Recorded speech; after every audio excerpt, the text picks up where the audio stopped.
जो 31 मार्च को जो रेड हुई, उस रेड में जो नकली नोट पकड़े गए, जिस व्यक्ति के यहाँ से पकड़े गए वो समाजवादी पार्टी से चुनाव की तैयारी कर रहा है। उसके पिताजी समाजवादी पार्टी से ऑलरेडी निर्वाचित प्रधान हैं। अतीक अहमद से अखिलेश यादव के क्या रिश्ते थे? रिश्तेदारी थी क्या? अखिलेश यादव जी ये कह रहे हैं कि साहब उससे हमारा कोई लेना देना नहीं है। वो उसकी फ़ोटो जो है वो बीजेपी के एक नेता के साथ है, और जो अभियुक्त है वो चिल्ला चिल्ला के कह रहा है नहीं मुझे तो फंसाया इसीलिए जा रहा है कि मैं समाजवादी पार्टी का कार्यकर्ता हूँ। इनको किसी भी सूरत में सत्ता में आना है, चाहे देश का नुकसान कर दें, चाहे देश की इकॉनमी का नुकसान कर दें, चाहे देशवासियों को दें, चाहे पाकिस्तान से हाथ मिलाना पड़े, चाहे जो है वो आतंकवादियों को गोद में उठाना पड़े, चाहे देशद्रोहियों को सर पे बैठालना पड़े, या चाहे जो है वो देश की धरोहर को खोद डालना पड़े, चाहे राम भक्तों पर गोली चलानी पड़े, चाहे नकली नोट छपवाने पड़े, क्योंकि जाहिर सी बात है अब इनको चाहिए पैसा। पैसा तो जो है वो कहाँ से आएगा साहब? नकली नोट छापेंगे। यही स्थिति अगर समाजवादी पार्टी की सरकार में हुई होती तो अखिलेश यादव उनसे हिस्सा बांट कर रहे होते।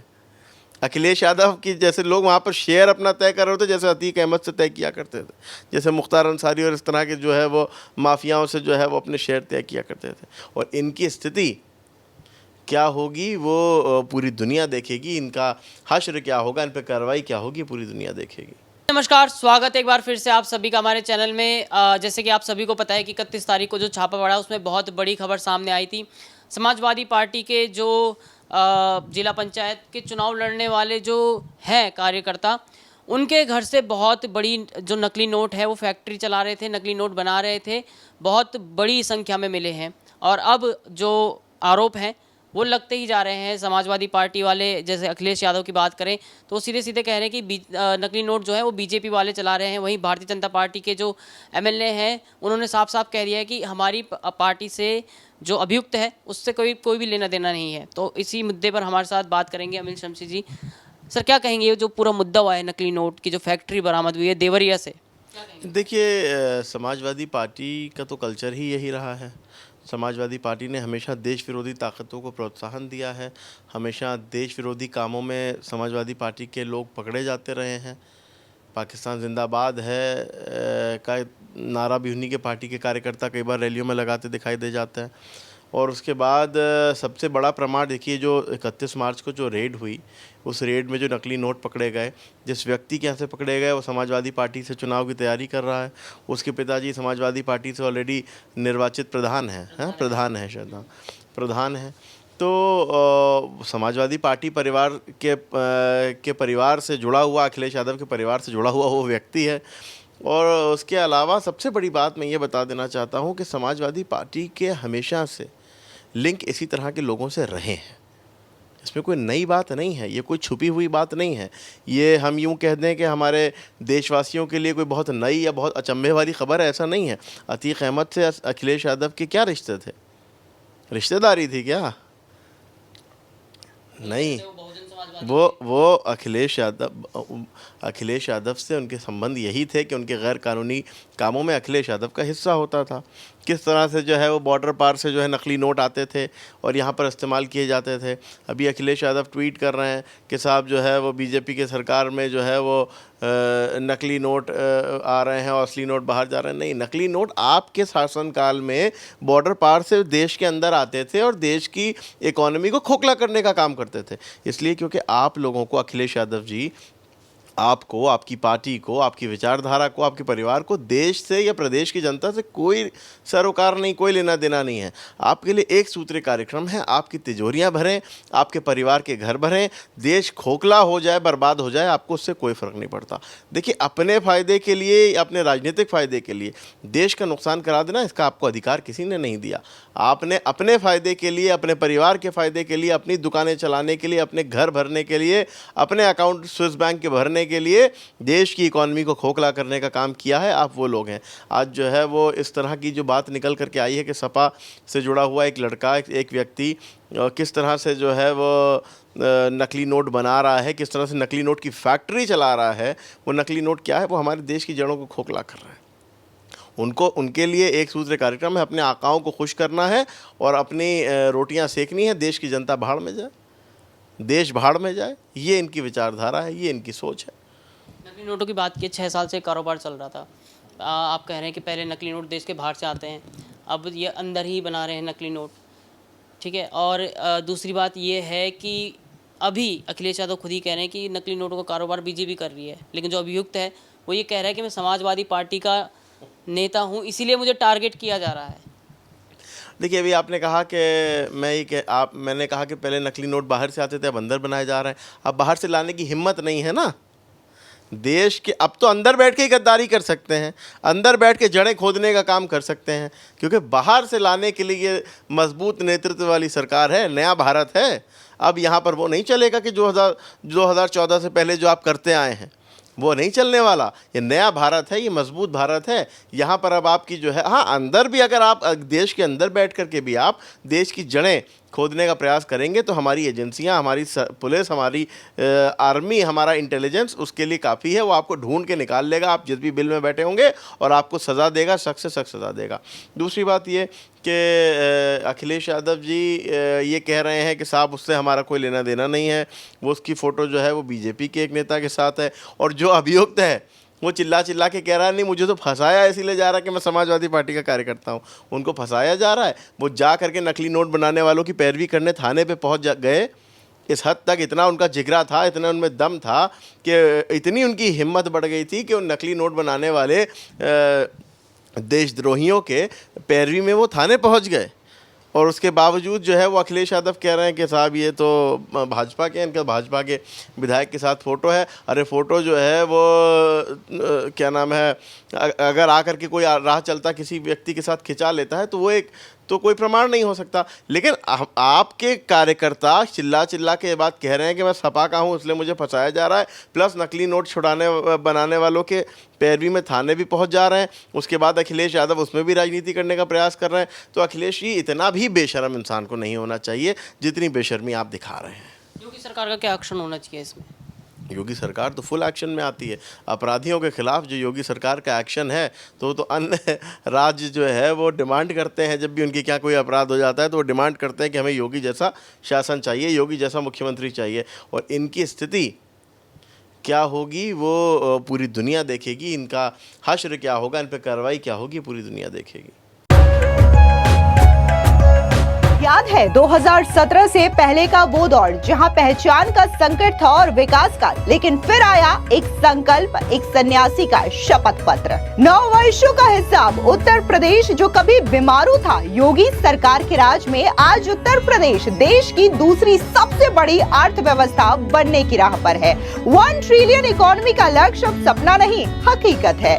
मुख्यमंत्री योगी के नेतृत्व में उत्तर प्रदेश में 40 लाख करोड़ के भी ज्यादा के निवेश प्रस्ताव मिले। ईज ऑफ डूइंग बिजनेस में नंबर 2 पर छलांग। बेरोजगारी दर 17% से घट करके मात्र 2.4% पर। बीते 9 वर्षों में यूपी ने डरना छोड़ दिया है। योगी सरकार के शासन में आज अपराधी सलाखों के पीछे है या प्रदेश से बाहर। माफियाओं की 6000 करोड़ से भी ज्यादा की अवैध संपत्ति या तो जब्त हुई या तो ध्वस्त। माफियाओं के अवैध किलों पर जब न्याय का चक्र चला तो जनता ने कहा अब सुरक्षित है हमारा उत्तर प्रदेश। योगी सरकार के राज में सिर्फ कानून ही नहीं, आज यूपी की सड़कें दुनिया से बात कर रही हैं। एक्सप्रेसवे प्रदेश से लेकर के यूनिवर्सिटी समिट तक आज हर जिला विकास की मुख्य धारा से जुड़ा है। यूपी अब देश का ग्रोथ इंजन बन चुका है। 6 चालू एक्सप्रेसवे, 7 पर काम जारी, जो देश के सबसे ज्यादा है। यूपी 21 एयरपोर्ट्स वाला राज्य है जिसमें 5 इंटरनेशनल एयरपोर्ट्स भी शामिल है। 9 शहरों में मेट्रो सेवा का विस्तार। 500 वर्षों का इंतजार हुआ खत्म। अयोध्या में रामलला विराजे, काशी का कायाकल्प हुआ और ब्रज की गलियां एक बार फिर से चहक उठी। मुख्यमंत्री योगी आदित्यनाथ के नेतृत्व में विकास भी है और विरासत भी। यही है नए भारत का नया उत्तर प्रदेश। ये 9 साल सिर्फ सत्ता के नहीं, विश्वास के हैं, सेवा, सुशासन और सुरक्षा के हैं। अभी तो ये झांकी है, उत्तर प्रदेश को उत्तम से सर्वोत्तम बनाना बाकी है। संकल्प से सिद्धि, नव निर्माण के 9 वर्ष। क्योंकि अब 27 में चुनाव भी होने वाले हैं, नकली नोटों का बहुत बड़ा जखीरा भी पकड़ा गया है। क्या लगता है, मतलब चुनाव लड़ने के लिए सबसे ज़्यादा पैसा ही चाहिए? इनका मसला क्या है?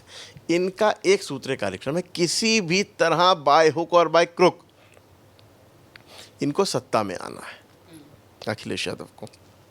या कांग्रेस को या ऐसे तथाकथित सेक्युलर दलों को, इनको किसी भी सूरत में सत्ता में आना है, चाहे देश का नुकसान कर दें, चाहे देश की इकॉनमी का नुकसान कर दें, चाहे देशवासियों को मार दें, चाहे पाकिस्तान से हाथ मिलाना पड़े, चाहे जो है वो आतंकवादियों को गोद में उठाना पड़े, चाहे देशद्रोहियों को सर पे बैठाना पड़े, या चाहे जो है वो देश की धरोहर को खोद डालना पड़े, चाहे राम भक्तों पर गोली चलानी पड़े, चाहे नकली नोट छपवाने पड़े, क्योंकि जाहिर सी बात है अब इनको चाहिए पैसा, और पैसा तो जो है वो कहाँ से आएगा साहब, नकली नोट छापेंगे, क्योंकि इनको फ़र्क नहीं पड़ता इस बात से कि देश की इकॉनमी को नुकसान क्या होगा, बस ये होना चाहिए किसी तरह से जो है मैं पैसा खर्च कर दूं, किसी तरह से मैं बहा दूं, किसी तरह से मैं लोगों को बेवकूफ़ बना दूं, किसी तरह से जनता को भ्रमित कर दूं, बस सत्ता में आ जाऊं। लेकिन मैं उनको ये बताना चाहता हूं कि देखिए आपके ये ख्वाब ही रह जाएंगे, क्योंकि जो देशद्रोही हैं उनके ऊपर ये सरकार, नरेंद्र मोदी जी के नेतृत्व की सरकार, योगी आदित्यनाथ के नेतृत्व की सरकार इतनी कठोर कार्रवाई करेगी कि इनकी 7 पुश्तें याद रखेंगी।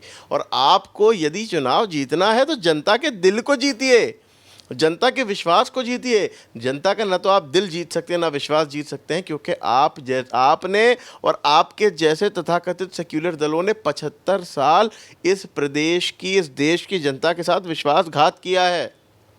तो अब आप पर विश्वास नहीं आ सकता। आपका राजनीतिक सुपड़ा साफ हो चुका है, आपका जो है वो राजनीतिक करियर समाप्त हो चुका है। आपके लिए न तो जनता के दिलों में विश्वास है और ना जनता आपको पसंद करती है। आप पीडीए चिल्लाते हो। पीडीए का मतलब मैं बता दूं जो उत्तर प्रदेश की जनता ने आपको दिया है, पीडीए का अर्थ है पीपल डिनाइड अखिलेश। अखिलेश यादव को उत्तर प्रदेश की जनता नकार चुकी है। अब वो ये इस तरह के हथकंडे अपना करके अपना स्तर दिखा रहे हैं कि सत्ता में आने के लिए मुझे देशद्रोही गतिविधियों में ही क्यों ना पड़ना पड़े, मुझे आतंकवादियों को ही क्यों ना सम्मानित करना पड़ जाए। आज हमारा देश जो है वो देख रहा है कि किस तरह से नरेंद्र मोदी जी के राज में हमारा भारत जो है वो नक्सलवादी मुक्त देश बन गया है। आज हमारा भारत देख रहा है कि किस तरह से जो है वो भारत का झंडा सरबुलंद है पूरे विश्व में। आज पूरे विश्व की नज़रें भारत में है। भारत जो है फास्टेस्ट ग्रोइंग इकॉनमी है। भारत के ऊपर जो है वो दूसरे देश डिपेंड कर रहे हैं। ऐसी स्थिति में आप अपनी सत्ता के लिए, अपने देश को कमज़ोर करने के लिए किसी भी हद तक गिर जाएंगे, तो इस जनता का आप विश्वास जीतने के बजाय जनता के दिल से तो उतरे थे, नजरों से भी गिरने का आप काम कर रहे हैं। कभी कहा जाता था बीमारू राज्य, जिसका नाम सुनते ही लोगों में बढ़ जाता था खौफ, जहां कानून का राज तो छोड़िए विकास का सपना भी था अधूरा। लेकिन आज बदलाव, विकास और सपनों को हकीकत में बदलने का नाम है नए भारत का नया उत्तर प्रदेश। प्रधानमंत्री नरेंद्र मोदी के मार्गदर्शन और मुख्यमंत्री योगी आदित्यनाथ के सशक्त नेतृत्व में सिर्फ कुछ वर्षों में यूपी का कायाकल्प हुआ। उत्तर प्रदेश पहले से कितना बदला? सिर्फ 9 साल और योगी सरकार ने यूपी की पूरी तस्वीर बदल दी। जिसे कभी बीमारू राज्य कहा गया, वहां योगी मोदी की डबल इंजन की सरकार ने मिलकर विकास की नई कहानी लिख दी। जीएसडीपी 13 लाख करोड़ से बढ़कर 36 लाख करोड़ तक पहुंच गया और उत्तर प्रदेश देश की दूसरी सबसे बड़ी अर्थव्यवस्था बन गया। उत्तर प्रदेश में एक्सप्रेसवे का जाल बिछा। एक समय था जब पूरे यूपी में सिर्फ 2 एक्सप्रेसवे थे। आज उत्तर प्रदेश देश का सबसे बड़ा एक्सप्रेसवे नेटवर्क बन चुका है। भारत के कुल एक्सप्रेसवे का 55% एक्सप्रेसवे अकेले यूपी में है। यही है नए भारत का सबसे मजबूत कनेक्टिविटी नेटवर्क। सीएम योगी के कुशल नेतृत्व का नतीजा पिछले 9 सालों में उत्तर प्रदेश में 50 लाख करोड़ से ज्यादा का निवेश हुआ है, जो यूपी को देश का एक बड़ा औद्योगिक केंद्र बनाने की दिशा में बड़ा कदम है। एक समय था जब यूपी में अपराधियों का राज था। आज यूपी में कानून का राज है, जहां अब निवेशक डरते नहीं हैं बल्कि भरोसा लेकर आते हैं। महिलाओं को अब डर नहीं बल्कि सुरक्षा और सम्मान मिलता है। युवाओं को रोजगार, उनके सपनों को पंख लग रहे हैं। किसानों के जीवन में समृद्धि, उनके चेहरों पर मुस्कान आई है। अब कोई वर्ग पीछे नहीं, सबको साथ लेकर चल रहा है ये नया उत्तर प्रदेश। कल तक जिन अपराधियों के लिए उत्तर प्रदेश स्वर्ग था, आज अपराधियों के लिए वो नर्क बन चुका है। ये है नया उत्तर प्रदेश। हमारा लक्ष्य है $1 ट्रिलियन इकोनॉमी वाला उत्तर प्रदेश बनाना, नए भारत का गौरवशाली इंजन, एक ऐसा यूपी जो आत्मनिर्भर भारत की रीढ़ बनेगा। नए भारत का नया उत्तर प्रदेश, ये सिर्फ एक नारा नहीं, ये हमारी पीढ़ी की उपलब्धि है।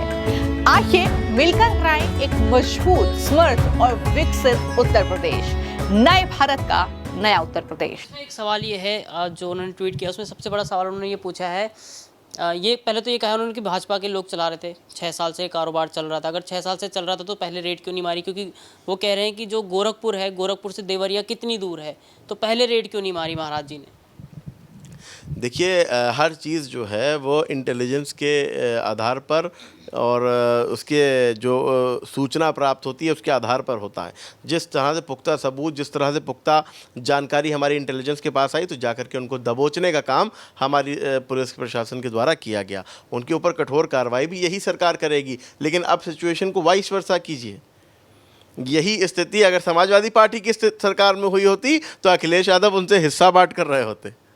अखिलेश यादव की जैसे लोग वहाँ पर शेयर अपना तय कर रहे होते, जैसे अतीक अहमद से तय किया करते थे, जैसे मुख्तार अंसारी और इस तरह के जो है वो माफियाओं से जो है वो अपने शेयर तय किया करते थे।